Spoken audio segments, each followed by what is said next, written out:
Good morning. I'm Kat Kabira, and it's a little bit of a cozy, rainy morning. It's the last day in this house. I'm going to move again. I think I've become a professional mover. So if you ever need moving tips, I'm your lady. Also, I've had people wonder, like, what are these weird little cloths that are like hanging in the background in various videos? So I actually cover my televisions. I don't like having just the screen aesthetically and energetically, more energetically. So I actually travel with sarongs, and that's my favorite Frida sarong. So I like to put Frida up. So what's behind the Frida is a television, and yeah, I'm curious. Some of my students know exactly what I'm talking about. Other people think it's weird, but yeah, energetics of space. So the reason why I'm doing this video today is not about moving and not about energetics of space, but I am curious, what does movement mean to you? Do you move your body? I mean, beyond we all move unless like we're like dead in bed. But you know, what is your relationship with movement? Is it something that's out of joy? Is it something out of pleasure? Or is it more like, oh, I need to tone my body, or, my doctor or therapist said I needed to move? And recognizing that we all have different, makeups. Like if we're thinking about Ayurveda, there are those of us that are going to be more kaphic. So it's a little bit harder to move our body. Like it just takes a little bit of an extra nudge. And pitta, where it's almost like we're moving all the time. And vata, where it's just like, we get very ungrounded, and intense movement could be overwhelming. If you're not familiar with Ayurveda, we're all a mixture of a few different doshas. And the idea is that we were born with a particular balance, and that through lifestyle, environment, conditioning, trauma, etc., we might be taken out of balance from our original nature. And so you're always looking at how to keep that balance. So for me, I've always been high energy. And so that means I've got a lot of fire. And I kind of need to like move a lot, just like a horse needs to like run around and burn off energy. That's something that I know about myself. But I remember, because I put myself on my first starvation diet when I was 9 years old. And I went to a school where like we all were dieting. And, in sports, we're very competitive. It wasn't joyful. And it was also something required. So I didn't really discover a pleasure of movement until I started running. But even then, that was like my way to kind of like run away and just kind of process things. And I started overdoing it.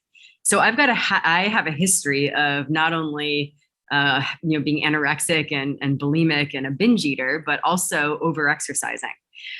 And because I work with people with eating disorders and diet culture and how to break that, I think one of the hardest things is, how can we start to reclaim that love of movement, that we're doing it for the pleasure of the body, maybe to like improve posture, to feel good, reduce inflammation, energy balance. So not overdoing it or underdoing it.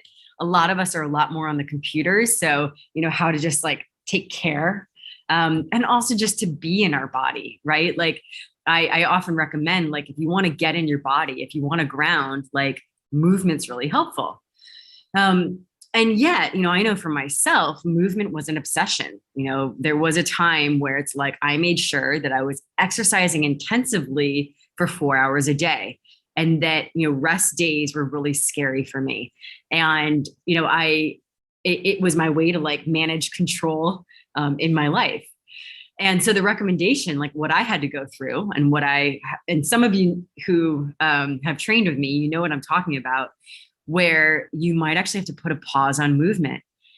And it was while it was terrifying at first, it was a relief to discover, oh my God, I'm going to say movement, like a pause on obsessive exercise, where it was to break that spell of, I have to do X number of cardio or HIIT classes or weight training or whatever it is. to be okay and to actually discover that there's a world beyond it. And for me, it was like the reawakening of my artist and my creativity. And it's really important. And what I'm seeing, is even like I know myself as I kind of call myself an ex-yoga teacher, and I still teach yoga and I still practice. But while initially yoga was a path of freedom for me, as I started teaching more and as I started getting photographed more and, all this marketing, I suddenly felt this pressure of I need to have a yoga body, whatever that means. And stress, because as I like learn to really eat and take care of myself, my body, is quite juicy, quite strong, but it's not your typical yoga body. I've got an ass, I have an ass. It's a great ass. But, it's like, can I start to respect whatever my body is? And our bodies are constantly changing. Let's not be boring and try to hold ourselves in this really stupid, tiny little place instead of expanding into all possibilities of being a human. We are shape-shifting. We are surprised. We are going to continue to be surprising. And there's going to be things like aging that happens. And let's not try to stay 20-year-old. I mean, would you really want to be back in your 20s anyway? Let's be hot when we're old, but let's actually get old. Let's let ourselves have that and respect it. So I had to get honest where it's you know what? I felt imprisoned by my yoga practice. And I noticed that, when I go to different classes and because I love movement. So my question again for you is, why do you move? So for me, it's creativity, fun, play. I want to learn something new. I want to try out something. I want to discover, right? I want to get out of my head. And for me, it's always been things I wouldn't actually get that in yoga classes. I felt like there was always this intensity sometimes of we need to work on ourselves. And you guys know if you trained with me, I'm freaking intense, but we gotta play. We gotta play. So the things that are less about shaping your body and let's get our ass a certain way and our, lean down and strengthen, although core strengthening is so important. And I love Pilates, it's not about looking a certain way. So it's getting outside of making everything so look appearance focused. So, where I find that the movement that's been most nurturing for me has been gymnastics, more like me as someone, not when you're a gymnast as a kid, because that has its own eating disorder culture, but when you're an older person being I just want to play around and move my body and see what happens. I found it more in rock climbing, surfing, ice climbing, hiking. So things that it's you're engaged with nature and movement, and it's more about, can I do this movement and the pleasure of getting somewhere and even the pleasure of the process.